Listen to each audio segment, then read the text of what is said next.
the red blood cells so that it becomes again sickle cell shape. Is it clear? Which is still going to increase again the viscosity and make the occlusion crisis.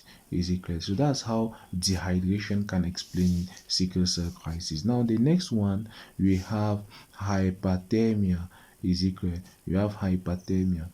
Now, hyperthermia can come as a result of two main things. It can be physiologic hyperthermia or it can be pathologic hyperthermia.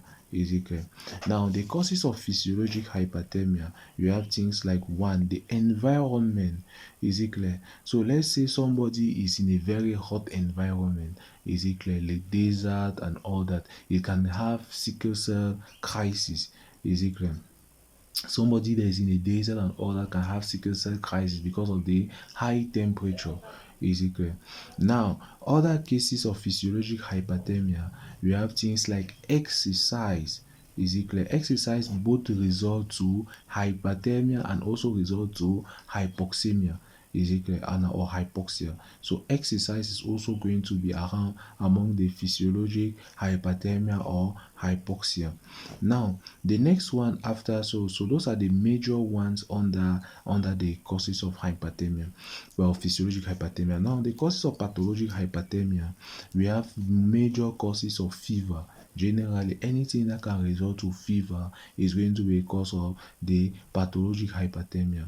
Is it clear? Now that cause of fever, you need to know that what it can be. So any cause of fever in the body, like urinary tract infection, like the malaria, like, so you can have malaria, you can have urinary tract infection. Is it clear? All that is going to be the cause of it can be a precipitating factor which can result to an increased mechanism of hyperthermia. Is it clear? Inside the mechanism of hyperthermia, we have also inside the mechanism of hypothermia. Hypothermia is mostly in a case where somebody, a patient with sickle cell, is taking cold drinks. Is it clear? You have cold drinks that the patient with sickle cell is taking. If a patient, it can still be divided into physiologic causes and pathologic causes. Is it clear? Now for the physiologic causes is if somebody is taking cold drinks and is living in cold environment, he can have crisis. But in the case of the pathologic, anything that can cause hypothermia, like in pathology, we have things like hypothyroidism. Is it clear? Hypothyroidism can be associated with crisis. Is it clear? Pathologic causes of hypothermia. And we have other pathologic causes of hypothermia. Pathologic causes of hypothermia, like in the case of so those are that's the major cause of hypothermia. Is it clear?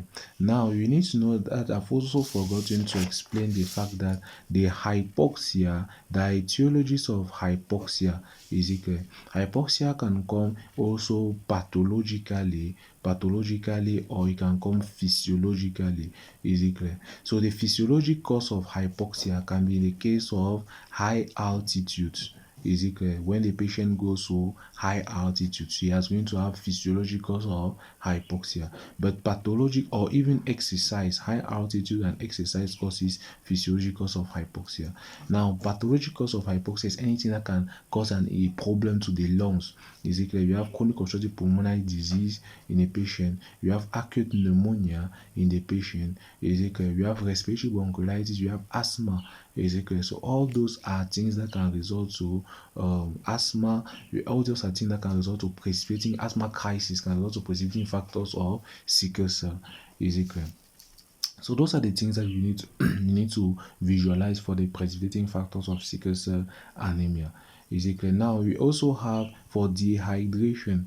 Is it clear? The precipitating factor can still be divided into the physiologic and the pathologic. For the physiologic, you need to know that if somebody is taking, it's still exercise, because in exercise you are losing fluid, and also when somebody does not drink enough water, so there is a reduction in water intake. Is it clear? So it can still be associated with a physiologic cause of dehydration. Now for the pathologic cause of dehydration, you have anything that causes diarrhea.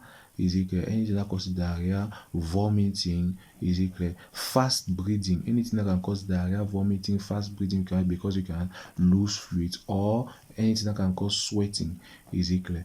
Like sepsis or all every other thing. So those are the different things. This is how you have to visualize the mechanism under the precipitating factors of the sickle cell anemia. So now we continue with the next part of the tutorial. Thank you.